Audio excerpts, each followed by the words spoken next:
ನಿಂತ್ಕೊಳ್ಳೋ ಅಲ್ಲೇ. ನಿನಗೆ ಹೇಳ್ತಾರೋ ನಿಂತ್ಕೊಳ್ಳೋ ಅಲ್ಲೇ. ಗಣೇಶ, ಮನೆ ಒಳಗಡೆ ಕಾಲಿಟ್ಟಿಯ ಹುಷಾರ್. ಅದಕ್ಕೆ ಗಣೇಶನ್ ನನ್ನ ಮೇಲೆ ಕೋಪ ಬಂದಿದೆ ಅಂತ ನನಗೆ ಚೆನ್ನಾಗಿ ಗೊತ್ತು. ನಾನು ಹೇಳೋದನ್ನ ನೀವಾದ್ರೂ ಕೇಳಿ. ಉಮಾ, ಒಳಗಡೆ ಹೋಗೆ ಒಳಗಡೆ. ಗಣೇಶ, ಅದಕ್ಕೆ ಯಾಕೆ ಒಳಗಡೆ ಹೋಗುಂದೆ? ತಂಗಿ ಅಂತ ಮನೆಗೆ ಬರ್ತಾ ಇದ್ದವಳೆ ಹೆಂಡತಿ ಅಂತ ಕರೆದ ಪಾಪಿ ಕಣೋ ನೀನು. ಹೆಂಡತಿಗೂ ತಂಗಿಗೂ ವ್ಯತ್ಯಾಸ ಗೊತ್ತೇನೋ ನಿನ್ಗೆ? ಅದಕ್ಕೆ ಅಂತ ನನ್ನ ಹೆಂಡತಿನ ಕರೆದು ಅವಳು ಮೈ ಮೇಲೆ ಕೈ ಹಾಕೋದಿಲ್ಲ ಅನ್ನೋದಕ್ಕೆ ಏನಿದೆ ಗ್ಯಾರಂಟಿ? ಅದಕ್ಕೆ ಅವಳು ಒಳಗಡೆ ಕಳಿಸ್ತೆ. ಗಣೇಶ,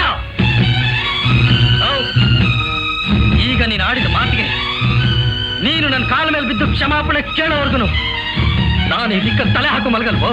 ನಿನ್ನ ಮೇಲೆ ಆಣೆ. ಸ್ವಾಭಿಮಾನ ಅನ್ನೋದು ನಿನಗೊಬ್ಬನಿಗೆ ಅಲ್ಲ, ನನಗೂ ಇದೆ. ಬರ್ತೀನಿ. ನಾನು ಹೋಗ್ತಿದ್ದೀನಿ ಅಂತ ಅತಿಯಾಗಿ ಹೇಳು.